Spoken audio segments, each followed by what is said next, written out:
जय तिरंगा मेरे प्यारे दोस्तों, जय भारतीय दोस्तों। एक बंदे को उसको कंपनी बेचने के बाद 1000 करोड़ रुपए मिला था, लेकिन उसने वो सारा रुपया अलग अलग बिजनेस में लगा दिया और खुद भाड़े पर रहने लगा।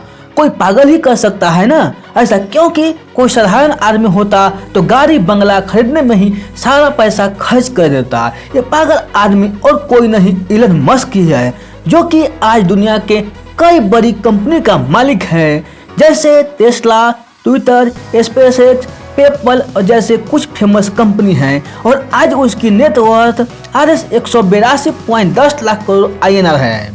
और ये सब उनके पागलपन और उनके जिद का ही नतीजा है, क्योंकि भीड़ के साथ चलना तो बहुत आसान है और पागलपन ही है चाहिए भीड़ से हट कर कुछ करने के लिए। जिस बंदे को उसकी भारी आवाज़ की वजह से रेडियो से रिजेक्ट कर दिया गया था, उसने जिद पकड़ लिया था और उसने वो मकाम हासिल किया जिसने कोई लोग सिर्फ और सिर्फ सपना ही देखते हैं। जी हाँ, मैं बात कर रहा हूँ कौन बनेगा करोड़पति अमिताभ बच्चन की।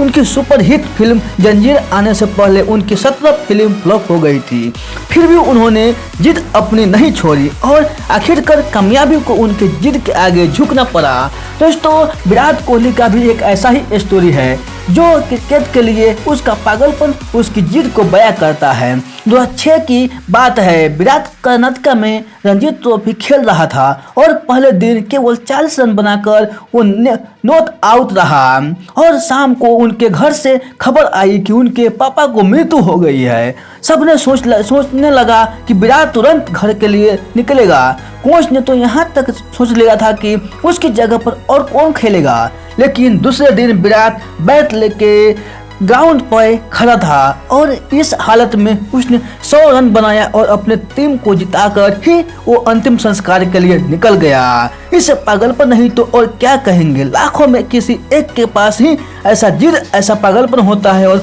वही कुछ हद कर जाता है। दोस्तों, दिन के 15-15 घंटा काम करने के लिए सिर्फ एनर्जी नहीं बल्कि उस काम को करने के लिए जिद और पागलपन होना चाहिए, क्योंकि ऐसे जिद, ऐसे पागलपन लोग परसेंटेज में नहीं नंबर में होते हैं। दोस्तों, ऐसे ही वो एक जिद और पागलपन से भरी हुई कहानी दशरथ माझी की है, जो कि अपनी पत्नी को समय पर दवाखाना नहीं पहुंचा पाया, क्योंकि उनके गांव से दवाखाना का बीच के रास्ते में एक बहुत बड़ा पहाड़ था और उसकी वजह से दशरथ माझी का पत्नी का मृत्यु हो गई। दशरथ माझी को इतना गुस्सा आ गया और इसी गुस्से को वो अपने जिद में बदल दिया और दशरथ माझी ने केवल छेनी और हथौड़ी से केवल 22 साल में इतना बड़ा 55 किलोमीटर का पहाड़ तोड़ दिया। ये पागलपन नहीं तो और क्या है। ऐसे जिद तब पैदा होती है जब अंदर से हकीकत में दिल टूटता है।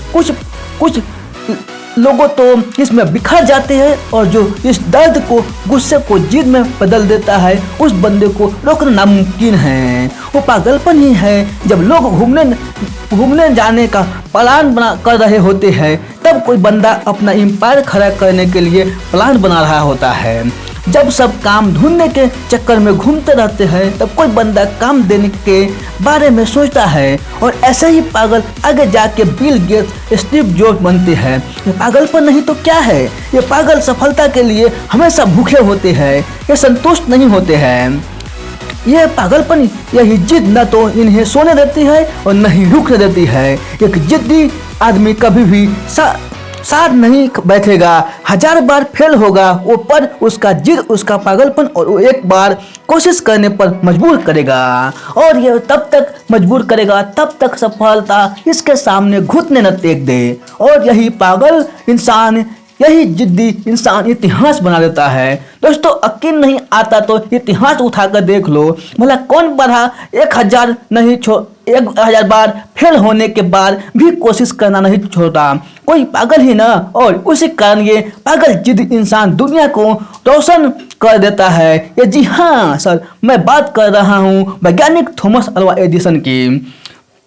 65 साल के एक बड़ा जिसे ऑलरेडी 1000 बार रिजेक्ट कर दिया था, फिर भी उसने अपने जिद नहीं छोड़ी और KFC जैसे होटल खड़ी कर दी। इस बंदे को अंग्रेजों ने उनके होटल में नहीं आने दिया। उस बंदे ने जिद पकड़ ली और दुनिया का सबसे बड़ा होटल ताज बना दिया। दोस्तों, जिस बंदे को कोचिंग क्लास में बम तक गिरा दिया और उसका उसका तरह के कोचिंग क्लास वाले ने पूरी तरह से कोशिश की कि उस कोचिंग क्लास को बंद करने का, लेकिन तभी भी वह बंदा नहीं रुका और उसने खान जीएस रिसर्च सेंटर खड़ा करके दिया पटना में, जो आज के समय में एक बड़ी कोचिंग क्लास में से एक है। इसे स्टूडेंट का मसीहा भी कहा जाता है। दोस्तों, मैं बात कर रहा हूँ खान सर का, जो एक इंडिया का प्रसिद्ध टीचर है, जिस बंदे को कोटा में कोचिंग क्लास में पढ़ाने के लिए मना करता था, बोलता था कि आपको पढ़ाने नहीं आता है, आप खुद को कॉलेज ड्रॉपर है। वो बंदा कोटा में कोचिंग क्लास में जा जाकर नोट्स तैयार कर छोटा सा कोचिंग खोला और वही आज एक इंडिया के प्रसिद्ध कोचिंग क्लास में से एक है। हाँ दोस्तों, मैं बात कर रहा हूँ फिजिक्स वाला अलक पांडे सर का। दोस्तों, मैं आप लोगों को बताना चाहता हूँ कि यह एक जिद ही है जो नॉर्मल इंसान को एबनॉर्मल बना देता है और फिर एबनॉर्मल लोग जैसे ऐसा कुछ कर जाते हैं जिसके बारे में नॉर्मल लोग सोचने से भी डरते हैं। इसलिए आपको जो भी अच्छा लगता है, जो भी आप करना चाहते हो, पागल बन जाओ उसके लिए और अपना पूरा जान लगा दो उसे हासिल करने के लिए, क्योंकि ये पागलपन, ये है जिद आपके अंदर नहीं आएगा तब तक आप नॉर्मल ही रहेंगे। और अगर नॉर्मल रह के ही मरना है तो ऐसा ही जियो, और अगर एबनॉर्मल बनना है तो जिद्दी और पागल बनना पड़ेगा। अगर वीडियो अच्छा लगे हो तो लाइक और शेयर जरूर करें। तो फिर मिलते हैं अगले वीडियो में, तब तक आप खुश रहिए, सुरक्षित रहिए और अपने सेहत को अच्छी तरह से ध्यान रखिए, क्योंकि समय बदल गया है कोरोना के बाद। और अपने परिवार के साथ मिलजुल कर रहिए। धन्यवाद।